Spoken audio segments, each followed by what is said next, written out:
একটা topic focus করেন। আমরা সবাই জানি টেন্স মেইনলি ৩ প্রকার: প্রেজেন্ট, পাস্ট, ফিউচার। এই ৩টা টেন্সেরই আবার ৪টা করে 3 টাইমস অফ 4 12, অর্থাৎ ইংলিশ গ্রামারে মোট ১২টা টেন্স ইউজ করা হয়।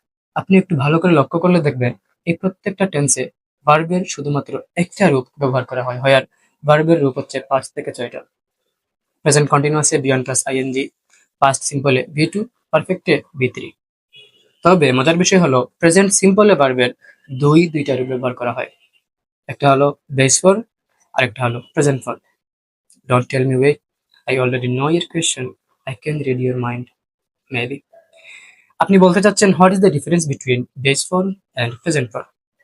বেস ফর্ম হচ্ছে ভার্বের সেই ফর্ম যেই ফর্মের কখনো চেঞ্জ হবে না। ইট অলওয়েজ ইট থাকবে, গো অলওয়েজ গো থাকবে। For example, I eat rice, here it doesn't take S with yes form. But present form হচ্ছে ভার্বের সেই ফর্ম যেই ফর্ম প্রয়োজন বিশেষ s/es ভার্বের সাথে গ্রহণ করে। When the subject is third person singular number, we are to use s/es just after the verb. For example, he goes to school. Here go takes s/es. এখন এই যে টপিকটা, এই টপিকটাকে আমরা একটু ইনডিরেক্টলি বলতে পারি সাবজেক্ট ভার্ব এগ্রিমেন্ট। যেহেতু একটি সেন্টেন্সের ভার্ব ডিপেন্ডস করে ওই সেন্টেন্সের সাবজেক্টের উপর, ইন সিম্পল টার্ম ওই সেন্টেন্সের সাবজেক্টের পার্সনের উপর, সেক্ষেত্রে আমরা বলতে পারি এটাকে সাবজেক্ট ভার্ব এগ্রিমেন্ট। মজার বিষয় হলো এই টপিকটা ইংলিশ গ্রামারের এইচএসসির ক্ষেত্রে কোনো আলাদা টপিক না। এটা রাইট ফর্ম অফ ভার্বস এর আন্ডার পড়ে।